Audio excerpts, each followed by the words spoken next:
5 ሰከንድ በከፊል የፈረሰ የፋብሪካ መጋዘን ውስጥ የዝናብ ድምጽ በቆርቆሮ ላይ እንጣጣል። ብቸኛው አምፖል ከጣሪያው ላይ እየተወዛወዘች ብርሃንና ጥላን ታፈራርቃለች። ሳራ ቆስላለች። ግድግዳው ላይ ተደግፋ ትንፋሿ ይቆራረጣል። በግራ እጇ ደረቷን ይዛለች። በቀኝ እጇ ግን ሽጉጧን ወደ ጨለማው ደቅናለች። ውጣ! ጥላ ውስጥ መደበቅ እንደማትችል ታውቃለህ? ከጥላው ውስጥ የጫማ ኮቴ ይሰማል።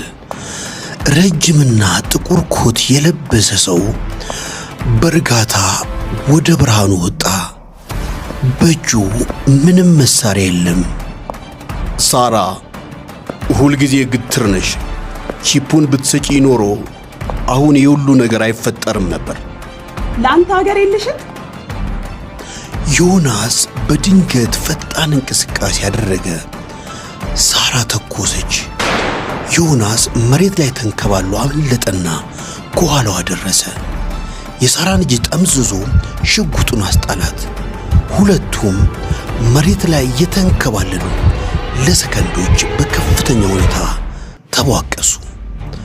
ሳራ በክርኗ ዮናስን አገጩን መታችውና አፈገፈገች።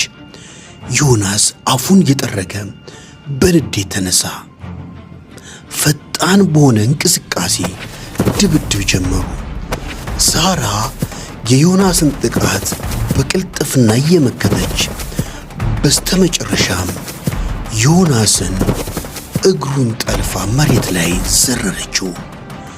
ሳራ ሽጉጡን አንስታ ግንባሩ ላይ ደቀነችበት።